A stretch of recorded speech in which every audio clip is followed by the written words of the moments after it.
Hari ini, gue bakal ajak kalian semua buat jalan-jalan virtual ke tempat yang super dingin, super liar, dan super keren. Kita akan kupas tuntas sebuah negara bagian di Amerika Serikat yang sering banget muncul di film-film, tapi masih menyimpan banyak rahasia. Yap, bener banget kita bakal ngomongin tentang Alaska. Kalian mungkin tahu Alaska itu dingin dan banyak salju, tapi apa kalian tahu kalau di sana ada kota yang mataharinya nggak pernah terbenam? Atau ibu kotanya nggak bisa diakses lewat jalan raya? Nah, di video kali ini, kita akan membongkar 7 fakta paling unik dan tersembunyi tentang Alaska, yang dijamin bakal bikin kalian melongo. Sebelum kita mulai petualangan kita ke The Last Frontier, gua mau ngingetin dulu nih buat kalian yang baru mampir, atau yang belum, jangan lupa buat pencet tombol merah di bawah, tombol subscribe. Kalau udah, yuk kita langsung aja terbang ke Alaska dan ungkap semua rahasianya. Let's go! Siap! Fakta pertama ini bener-bener gila guys. Bayangin deh, kalian lagi liburan musim panas, pengen tidur tapi di luar masih terang benderang kayak jam 2 siang, padahal jam udah nunjukin pukul 12 malam. Nah, itulah yang terjadi di beberapa wilayah Alaska. Fenomena ini dikenal dengan sebutan Midnight Sun, atau matahari tengah malam. Di kota seperti Utqiagvik, yang letaknya di ujung paling utara Alaska, matahari bisa nggak terbenam sama sekali selama kurang lebih 84 hari. Ini bukan sihir atau trik kamera, tapi ini sains murni. Karena letak Alaska yang sangat dekat dengan kutub utara, selama musim panas, poros bumi miring sedemikian rupa, sehingga wilayah ini terus-menerus terpapar sinar matahari. Jadi, jangan heran kalau kalian lihat anak-anak main di luar jam 10 malam, atau orang dewasa masih sibuk berkebun di tengah malam. Mereka benar-benar memanfaatkan setiap detik dari siang hari yang panjang ini untuk beraktivitas. Buat penduduk lokal, ini udah jadi bagian dari kehidupan mereka. Mereka punya tirai khusus yang super tebal, yang disebut blackout curtains, buat bikin kamar mereka gelap gulita supaya bisa tidur nyenyak. Fenomena ini juga punya dampak besar ke alam loh. Tanaman bisa tumbuh jadi super besar karena proses fotosintesis yang berjalan 24 jam non-stop. Makanya, di pameran pertanian Alaska, sering banget ditemuin sayuran-sayuran raksasa, kayak kubis seberat puluhan kilogram. Kalau musim panas di Alaska punya matahari tengah malam, musim dinginnya punya pertunjukan yang jauh lebih magis dan spektakuler. Apa itu? Yap, Aurora Borealis atau cahaya utara. Gue yakin kalian pasti sering lihat foto atau videonya yang super indah. Tapi melihatnya langsung di langit Alaska, kata orang-orang yang udah pernah, rasanya seperti nonton tarian cahaya dari surga. Langit malam yang gelap gulita tiba-tiba dihiasi oleh tirai-tirai cahaya berwarna hijau, ungu, pink, dan biru yang menari-nari dengan anggun. Fenomena alam yang luar biasa ini terjadi ketika partikel bermuatan dari matahari bertabrakan dengan atom di atmosfer bumi. Nah, karena Alaska ini letaknya di dekat kutub magnetik utara, dia jadi salah satu tempat terbaik di dunia buat menyaksikan keajaiban ini. Kota seperti Fairbanks, yang terletak di sabuk Aurora, punya peluang lebih dari 200 malam dalam setahun untuk melihat Aurora Borealis. Makanya, banyak banget turis pemburu Aurora yang sengaja datang ke sana pas musim dingin, rela begadang di tengah suhu beku demi menyaksikan pertunjukan ini. Bagi suku-suku asli Alaska, Aurora ini punya banyak makna dan legenda. Ada yang percaya kalau itu adalah arwah para leluhur yang sedang menari di langit. Ada juga yang menganggapnya sebagai jembatan antara dunia manusia dan dunia roh. Apapun ceritanya, satu hal yang pasti, Aurora Borealis adalah bukti nyata betapa megahnya alam semesta ini. Melihatnya bukan cuma pengalaman visual, tapi juga pengalaman spiritual yang bisa mengubah cara pandang kita terhadap alam. Oke, sekarang kita bahas fakta yang agak aneh dan unik. Coba kalian bayangin sebuah ibu kota negara bagian di Amerika Serikat. Negara yang terkenal dengan jaringan jalan rayanya yang super luas. Tapi, ibu kota yang satu ini, yaitu Juneau, ibu kota Alaska, ternyata nggak bisa dijangkau pakai mobil dari kota lain. Gua ulangi ya, nggak ada satupun jalan raya yang menghubungkan Juneau dengan seluruh daratan Amerika Utara. Kaget kan? Gue juga pas pertama kali tahu. Jadi, gimana caranya orang-orang bisa datang dan pergi dari Juneau? Jawabannya cuma dua, lewat udara atau lewat laut. Yap, satu-satunya cara untuk mencapai ibu kota Alaska ini adalah dengan naik pesawat atau kapal feri. Penyebabnya adalah medan di sekitar Juneau yang ekstrem banget. Kota ini diapit oleh pegunungan es raksasa di satu sisi, dan lautan dalam di sisi lainnya. Membangun jalan raya menembus medan seperti itu, biayanya bakal super mahal dan sangat berbahaya. Kehidupan di Juneau jadi punya ritme yang berbeda. Mereka sangat bergantung pada pengiriman barang lewat kapal dan pesawat. Kalau cuaca buruk dan penerbangan atau pelayaran dibatalkan, pasokan barang bisa terhambat. Tapi penduduknya udah terbiasa dengan kondisi ini. Mereka punya rasa komunitas yang kuat karena sama-sama hidup dalam keterisolasian yang unik ini. Mereka jadi lebih mandiri dan tangguh. Fakta ini sering jadi perdebatan di Alaska. Ada yang pengen banget ada jalan raya dibangun biar akses lebih mudah dan ekonomi lebih berkembang. Tapi banyak juga yang menentang, karena mereka ingin menjaga keindahan alam Juneau yang masih liar dan murni. Mereka khawatir pembangunan jalan raya bakal merusak ekosistem yang rapuh di sana. Jadi sampai sekarang, Juneau tetap menjadi ibu kota yang unik. Sebuah kota yang modern tapi terpensil, yang hanya bisa dijangkau oleh mereka yang mau berusaha lebih. Entah dengan terbang di atas awan, atau berlayar mengarungi lautan. Kalau ngomongin Alaska, pasti nggak jauh-jauh dari satwa liarnya yang ikonik, dan salah satu yang paling terkenal adalah beruang. Tapi kalian tahu nggak, kalau di beberapa wilayah Alaska, populasi beruang itu ternyata lebih banyak daripada populasi manusia? Ini bukan bercanda, guys. Alaska adalah rumah bagi 3 spesies beruang Amerika Utara. Beruang hitam, beruang grizzly atau beruang coklat, dan beruang kutub. Dan jumlah mereka itu banyak banget. Diperkirakan ada sekitar 100.000 beruang hitam dan 30.000 beruang grizzly berkeliaran di alam liar Alaska. Coba kita ambil contoh Pulau Admiralty yang oleh suku Tlingit disebut Kotsnowu, artinya benteng para beruang. Di pulau ini diperkirakan ada sekitar 1.600 beruang grizzly yang menjadikannya salah satu tempat dengan kepadatan beruang coklat tertinggi di dunia. Sementara itu, populasi manusia di pulau ini cuma sekitar 650 orang. Jadi, kalau kalian jalan-jalan di sana, kemungkinan kalian ketemu beruang itu lebih besar daripada ketemu manusia lain. Ini nunjukin betapa liarnya alam Alaska.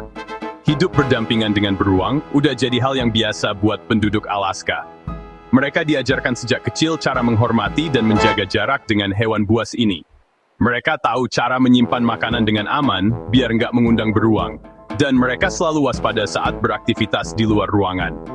Di banyak tempat, kalian bakal lihat tanda-tanda peringatan awas beruang di mana-mana. Ini bukan buat nakut-nakutin turis, tapi emang sebuah pengingat yang serius. Meskipun terdengar menyeramkan, keberadaan populasi beruang yang sehat ini adalah indikator bahwa ekosistem di Alaska itu masih sangat baik dan seimbang. Para turis juga banyak yang datang ke Alaska, khusus untuk wisata melihat beruang di habitat aslinya, seperti di Taman Nasional Katmai, di mana puluhan beruang grizzly berkumpul di sungai untuk menangkap ikan salmon. Kalau gue sebut kata igloo, apa yang ada di pikiran kalian? Pasti sebuah rumah berbentuk kubah yang terbuat dari balok-balok salju, dan kalian mungkin mikir semua orang Eskimo atau suku asli Alaska tinggal di dalamnya. Nah, di sini ada kesalahpahaman yang cukup besar, guys. Faktanya, igloo memang merupakan bagian dari sejarah suku asli di Arktik, terutama suku Inuit. Tapi penggunaannya nggak seperti yang sering digambarkan di kartun atau film. Igloo bukanlah rumah permanen mereka. Igloo sebenarnya adalah tempat perlindungan sementara yang super cerdik, yang dibangun oleh para pemburu saat mereka sedang melakukan perjalanan jauh di tengah musim dingin yang ekstrem. Bayangin, di luar suhu bisa mencapai minus 40 derajat Celcius. Tapi di dalam igloo, suhu bisa tetap hangat, hanya dengan panas tubuh manusia, dan sebuah lampu kecil bisa mencapai sekitar 0 sampai 16 derajat Celcius. Ini adalah sebuah keajaiban arsitektur dan fisika. Dinding salju yang padat itu berfungsi sebagai isolator yang sangat baik, menahan panas di dalam, dan menghalau angin dingin dari luar. Proses pembuatan igloo juga butuh keahlian khusus. Para pemburu Inuit bisa membangun sebuah igloo hanya dalam waktu 1 atau 2 jam saja. Saat ini, tradisi membangun igloo untuk tempat tinggal sudah sangat jarang ditemukan. Suku-suku asli Alaska sekarang tinggal di rumah-rumah modern seperti kita. Namun, pengetahuan tentang cara membangun igloo masih diwariskan turun-temurun sebagai bagian dari warisan budaya dan sebagai keterampilan bertahan hidup yang penting. Jadi igloo bukanlah sekadar rumah es, tapi sebuah simbol kecerdikan, ketahanan, dan kearifan lokal yang luar biasa. Fakta yang satu ini bakal membawa kita mundur ke masa lalu, ke sebuah momen sejarah yang sangat menentukan bagi Amerika Serikat dan juga dunia. Percaya atau enggak, daratan Alaska yang luasnya 2 kali lipat Texas ini dulunya bukan milik Amerika, tapi milik Kekaisaran Rusia. Yap, kalian nggak salah dengar. Selama lebih dari 1 abad, Alaska adalah koloni Rusia yang dikenal sebagai Russian America. Para penjelajah dan pedagang bulu dari Rusia adalah orang Eropa pertama yang mendirikan pemukiman di sana pada abad ke-18. Lalu kenapa sekarang Alaska jadi bagian dari Amerika? Ceritanya dimulai pada pertengahan abad ke-19. Saat itu Rusia baru aja kalah dalam perang Crimea dan kondisi keuangan mereka lagi morat-marit. Menjual Alaska ke Amerika Serikat, yang saat itu hubungannya cukup baik dengan Rusia, dianggap sebagai pilihan yang paling masuk akal. Maka, pada tanggal 30 Maret 1867, terjadilah sebuah transaksi bersejarah. Menteri Luar Negeri AS saat itu, William H. Seward, setuju untuk membeli Alaska dari Rusia seharga $7,2 juta. Kalau dihitung-hitung, itu cuma sekitar 2 sen per are. Murah banget kan? Tapi pada saat itu, banyak orang Amerika yang mengkritik pembelian ini. Mereka menyebutnya Seward's Folly, atau Seward's Icebox. Karena mereka pikir Amerika cuma membeli sebongkah daratan es yang gak ada gunanya. Namun, sejarah membuktikan bahwa Seward adalah seorang visioner. Hanya beberapa dekade setelah pembelian itu, ditemukanlah cadangan emas yang melimpah di Alaska, yang memicu demam emas Klondike yang legendaris. Dan di abad ke-20, ditemukan lagi sumber daya alam yang jauh lebih berharga minyak bumi dan gas alam dalam jumlah masif. Pembelian yang dulu diejek sebagai kebodohan, ternyata menjadi salah satu transaksi properti paling menguntungkan dalam sejarah. Jejak-jejak Rusia pun masih bisa ditemukan di Alaska hingga hari ini, seperti gereja-gereja ortodoks dengan kubah bawangnya dan beberapa nama tempat yang berbau Rusia. Fakta terakhir ini adalah tentang sebuah kebanggaan, sebuah simbol kemegahan dan kekuatan alam Alaska. Di jantung negara bagian ini, berdiri dengan gagahnya puncak tertinggi di seluruh benua Amerika Utara. Gunung ini bernama Denali. Dengan ketinggian mencapai 6.190 meter di atas permukaan laut, Denali bukan cuma sekadar gunung, tapi sebuah raksasa yang puncaknya seolah menyentuh langit. Nama Denali sendiri berasal dari bahasa suku Athabaskan, penduduk asli wilayah itu yang artinya yang tinggi atau yang agung. Nama yang sangat pas kan? Selama bertahun-tahun, gunung ini secara resmi dikenal sebagai Gunung McKinley, nama yang diberikan untuk menghormati Presiden A.S. William McKinley. The McKinley. Tapi bagi orang Alaska dan para pendaki, nama Denali selalu melekat di hati. Setelah perjuangan panjang pada tahun 2015, nama asli Denali akhirnya dipulihkan secara resmi. Ini adalah sebuah pengakuan terhadap warisan budaya suku asli Alaska dan identitas sejati dari gunung itu sendiri. Puncaknya yang selalu tertutup salju dan es abadi menjadi pemandangan yang ikonik dan menakjubkan. Mendaki Denali adalah impian bagi banyak pendaki gunung di seluruh dunia.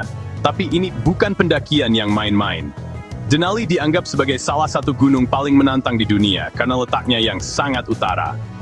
Cuacanya ekstrem dan tidak bisa diprediksi. Badai salju dahsyat bisa datang tiba-tiba dan suhu bisa anjlok drastis. Hanya pendaki yang paling berpengalaman, paling siap secara fisik dan mental, yang berani mencoba menaklukkan puncaknya. Tingkat keberhasilannya pun hanya sekitar 50%. Bagi kita yang bukan pendaki ekstrem, keindahan Denali tetap bisa dinikmati dari kejauhan. Taman Nasional Denali yang mengelilingi gunung ini menawarkan pemandangan alam liar yang luar biasa, lengkap dengan satwa-satwa seperti beruang grizzly, serigala, rusa besar, dan karibu. Melihat siluet megah Denali yang menjulang tinggi di Cakrawala, dengan puncaknya yang berkilauan di bawah sinar matahari, adalah sebuah pengalaman yang humbling, yang membuat kita sadar betapa kecilnya kita di hadapan keagungan alam.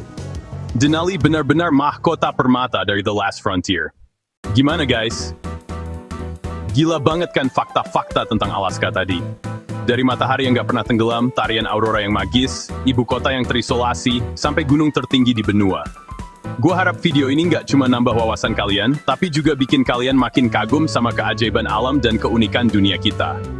Alaska benar-benar bukti nyata kalau planet kita ini masih nyimpen banyak banget rahasia dan kejutan yang seru buat diungkap. Terima kasih banyak buat kalian semua yang udah nonton video ini dari awal sampai akhir. Dukungan kalian itu energi buat gua untuk terus bikin konten-konten yang lebih keren lagi. Sekarang giliran kalian. Coba tulis di kolom komentar di bawah, dari 7 fakta tadi, fakta nomor berapa yang paling bikin kalian shock dan bilang, Hah, seriusan? Gue pengen banget baca semua komentar kalian dan lihat reaksi kalian. Dan seperti biasa, kalau kalian suka sama video ini dan ngerasa dapat ilmu baru, jangan pelit-pelit buat pencet tombol like-nya ya. Itu penting banget buat gue. Dan yang paling penting, jangan lupa buat subscribe dan share video ini ke teman-teman, keluarga, atau grup WhatsApp kalian, biar makin banyak orang yang tahu tentang keunikan Alaska. Sampai jumpa di video informatif selanjutnya. Tetap kepo, tetap belajar, dan tetap seru. Gue informatif ini, pamit. Siap!